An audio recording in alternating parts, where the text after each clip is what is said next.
તો હેપી લાભ પાંચમ બધા યુટ્યુબ પરિવાર મિત્રોને. તો લાભ પાંચમના દિવસે આજે સરસ મજાનો બ્લોગ તૈયાર કરી રહ્યા છીએ. તો જોજો, નિહાળજો, તમારા બધાનો સાથ સહકાર આપજો. તો માતાજીના દર્શન કરી લો. જય ચામુંડામાં, જય અંબેમાં, જય ગુગા મહારાજ, જય ભાતી દાદા, જય સતીમાં, જય સિકોતરમાં, જય મેલડીમાં, જય ઝોપડીમાં, જય મારા કાળિયા ઠાકરની, જય હો બાળગોપાલની. જો હાય રેખાજી. જય માતાજી, જય શ્રી કૃષ્ણ ને જય દ્વારકાજી. તમારા રેખાબેન કહે છે તમને બધાને. અને તમારા રેખાબેન આજે શું બનાવ્યું છે?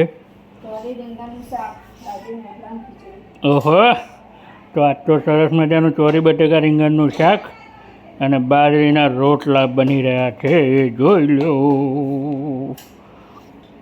તો આજે તો મજા આવશે ખાવાની. કાલે અમારા બનેવી આવ્યા હતા બેનબા અને બે. અમારા અર્પિત બાપુના બાજરીનો રોટલો ખાવાનો હતો પણ ભૂલી જ ગયા. ગવાન નહોતો એટલે મજા ના આવી. પણ કાલે અમારા બેન બનેવી માટે સરસ મજાનું કોબી બટેકાનું શાક બનાવ્યું હતું, દાળ ભાત બનાવ્યા હતા સરસ મજાના. પણ અમારા બેન બનેવીને મજા આવી ગઈ જમવાની. કેમ કે મારે શનિવારનો ઉપવાસ હતો અને મને એમ કે બનેવી પણ શનિવારનો ઉપવાસ કરે છે, એટલે અમે શનિવારના મંગળવારે લસણ વગરનું બનાવીએ છીએ, લસણ ડુંગળી વગરનું જમવાનું. તો જો હમણાં કાચા સિંગોડા લાવ્યા હતા 40 રૂપિયા કિલો. તો કાચા સિંગોડા લાવીને પછી બાફી દીધા હતા, ઠંડા થવા મૂક્યા હતા. અને એકલા એકલા ખાય છે તમારા બૂન. અને એક બાજુ બાજરીના રોટલા તૈયાર કરે છે. ગરમા ગરમ સિંગોડા બાફ્યા છે. કુકરમાં શું છે? કુકરમાં ખીચડી બની ગઈ છે. આ જોઈ લો શાક.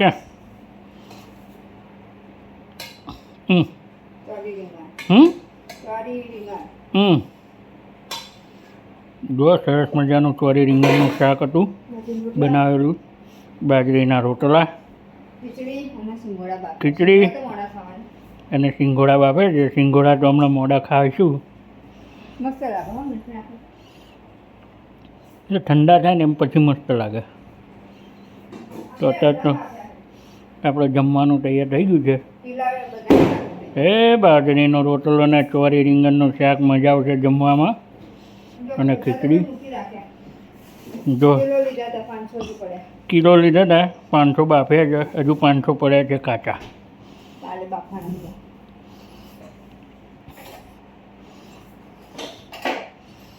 દેખો આપણે ક્યાંય ફરવા તો ગયા નહીં, હવે ક્યાં જઈશું કે? જઈશું ક્યાં? ટીનો આવ્યો તો કાલે પણ જતો રહ્યો પાછો વર્દી લઈને. જોયો વર્દી ના આવે તો આ વખતે પાનેરા જવું. દિનેશ મોટાને મળીએ.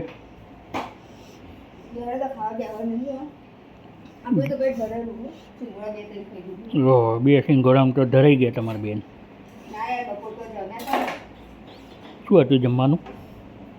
લાપસી હતી, દાળ ભાત, શાક, પૂરી અને ઢોકળા.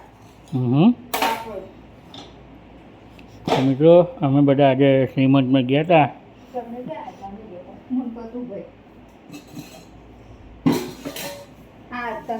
આપણે બધા ગયા હતા. આપણે બધા શ્રીમંતમાં ગયા હતા. શ્રીમંતમાં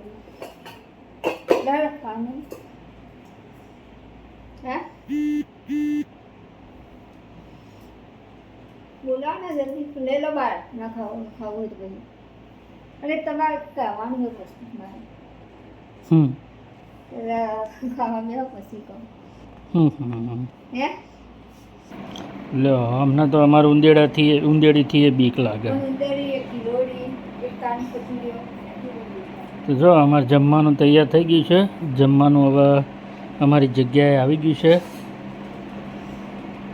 તો જેને ચોળીનું શાક ભાવતું હોય, રીંગણનું રીંગણનું શાક ને બાજરીનો રોટલો ભાવતો હોય તો પધારજો મિત્રો જમવા.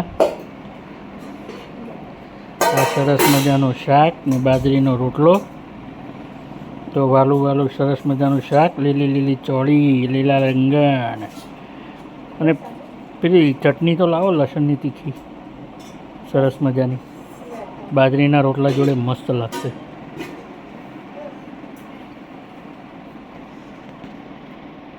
જો બાજરીના રોટલા જોડે તીખી લસણની ચટણી લેવા ગઈ છે, એમ મજા આવશે. તો જો આ ચટણી લઈને આવી, ચટણી પણ સરસ છે હો મિત્રો, મજા આવે ખાવાની. હવે આ મારા માટે જમવાનું કાઢી દીધું છે, કેમ કે આપણે તો સવારે ખાધું નહોતું.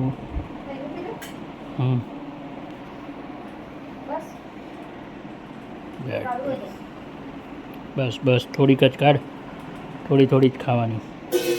તો ચલો અમે અમારા બ્લોગને હવે વિરામ આપીએ છીએ. જમવાનું તૈયાર થઈ ગયું છે, તો પધારો જમવા, આવજો. બાય બાય, સીતારામ, જય દ્વારકાધીશ.